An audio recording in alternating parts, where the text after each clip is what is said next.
First of all, just kind of tell me your initial impressions right now of what you got at offensive end. I think we got a lot of tools right now, a lot of tools, but the chemistry and cohesion is not quite there yet because different people that are now here that wasn't here in the past, and guys moving to maybe a new position. So to me, it's about creating chemistry and cohesion, and five guys seeing through one lens and being on the same page, and that comes through repetition. But the beauty of it is I think we got a room full of guys that are willing to work and they bought in, and we just got to bring it every day and continue to clean up the details of what we do every day. Do you view that whole line as pretty much an open competition? Whoever competes the highest, One there's no one thousand that comes percent. in with a job, right? 1,000%. It doesn't matter what you did last year. Everybody's competing for a spot. You know, it doesn't matter who you are or what you did in your past.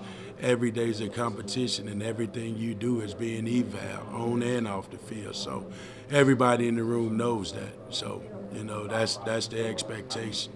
What kind of growth have you seen from Connor Collison? I obviously took on a lot last year, and then coming into the second year with it now. What do you think? I would say his knowledge and understanding of the game. Even I would say his communication. He's being more vocal and louder, and now pointing out mic IDs and whatnot. So I think just from a leadership, and I always tell those guys, communication starts inside out. And I think he's done a solid job to this point of trying to get five guys on the same page and playing as one. Is there anyone that stood out in your eyes so far that's kind of taken on more of a leadership role, or are you kind of still looking for that? I wouldn't say. I would say Delgado. I think Javon's always done a solid job of kind of being that heartbeat in the room. But Javon can't do it by himself. Knock on wood, but say something happens to him, unfortunately, somebody's got to be that voice, you know what I mean? So I've challenged Xavier Delgado to be that guy, being that he's played a lot of ball here. He's a 6-year senior, so to me, I think he's taking steps in that right direction and being that guy.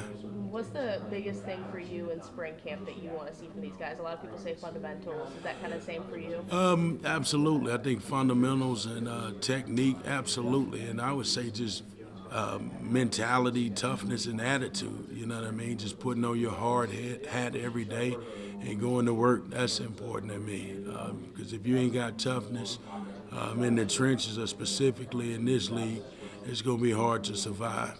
Your first few weeks working with Kirby, how has that been so It's far? been Are there many awesome. differences at all, or? A little bit. But to me, the only difference with Kirby, really, in my opinion, is just the verbiage and language. I mean, to me, football is football. We just got to get used to hearing different terminology, if you will. But the game is the game. Inside zone is inside zone. Outside zone is outside zone. Now, we may have a new name and terminology, and we just got to continue to hear those things. But football is football, in my opinion. Yeah. I was talking to Blake last week, and he said that his defense kind of has a battle cry for the season. Do you feel like your line kind of has a battle cry or a goal for the season? Absolutely. I mean, the goal is to win in the trenches week in and week out, and our job is to open up lanes, running lanes for the running backs and protect that quarterback. So at the end of the day, it's about execution, and that's what we're aiming towards every day. Appreciate your time. Yes, ma'am.